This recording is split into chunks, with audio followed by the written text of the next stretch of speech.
Africa as a continent is beset by a myriad of challenges. The challenges include illiteracy, disease, hunger, and many other problems. Wherever you visit, an avalanche of poverty and suffering always dot the continent. Africa is also a continent that is endowed with vast, fertile lands and also natural resources. Also, the skills of people are amazing. Their level of education and exposure is mind-boggling.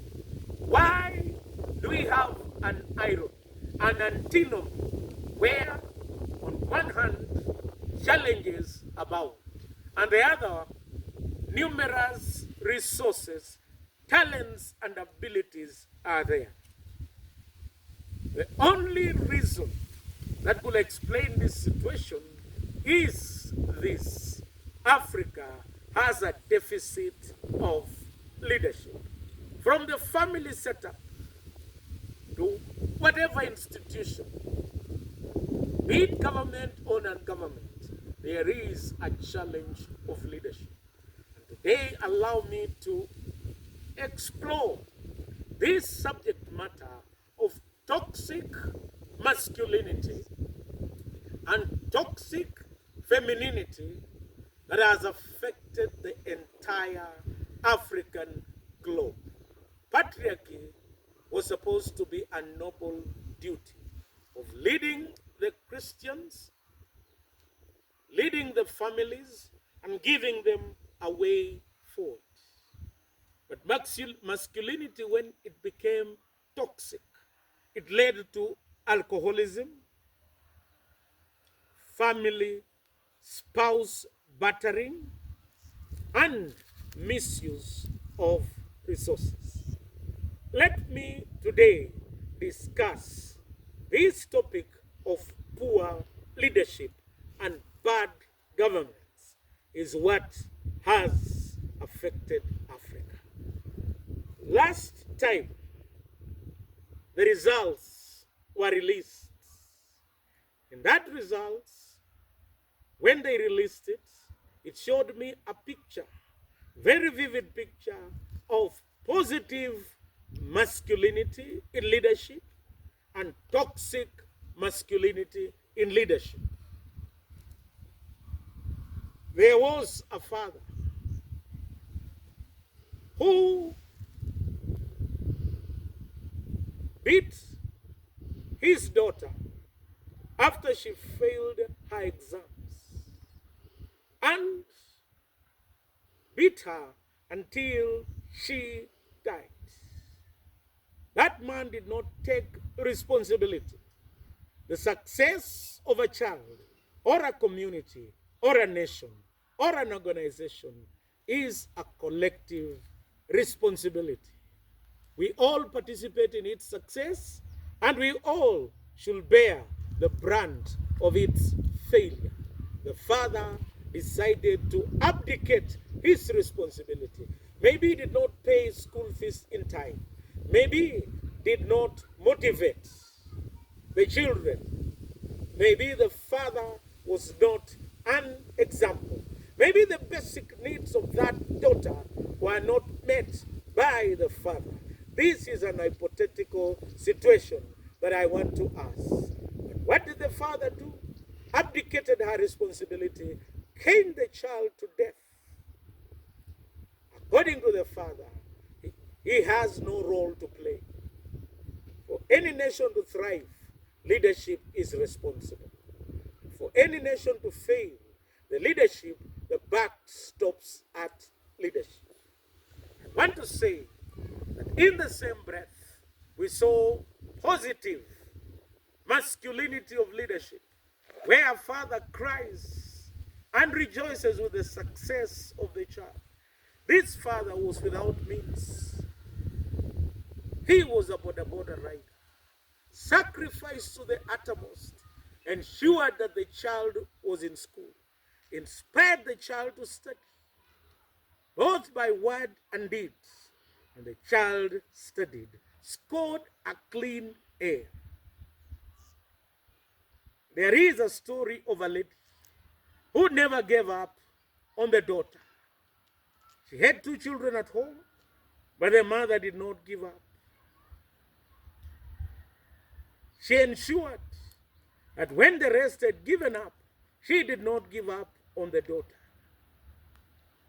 The daughter went to Form 4, did the exams, the mother encouraging, and finally she got an A. There is also a lady in Nairobi, a principal, a mother,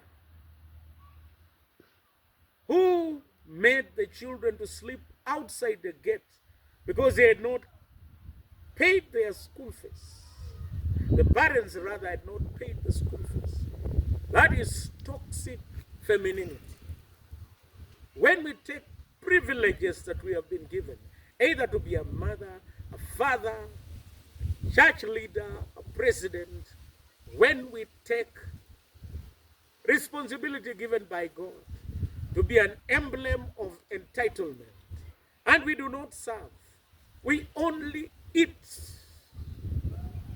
we only drain without replenishing, then we are signing a ticket to the destruction of Africa. When we take positive leadership, we lead by example. Number 2, we do not give what we do not have. We do not only talk the talk, but walk the talk. Africans are very good at promising, very poor at implementing. As parents, may we be role models. Let us walk the talk. Political leadership, but leadership from everywhere. Let's walk the talk. Let's not have toxic leadership where we don't take responsibility for our action. It is my prayer that we shall have a turnaround. And today, I want to say that in Africa, the turnaround can come through a reconstruction theology as we study Nehemiah. Nehemiah chapter 1, beginning from verse 1 to chapter 1, verses 1 to 10. Nehemiah heard the news of the destruction of Jerusalem, but he did not have toxic masculinity or femininity in that particular context. What did Nehemiah do? He did not sit and blame.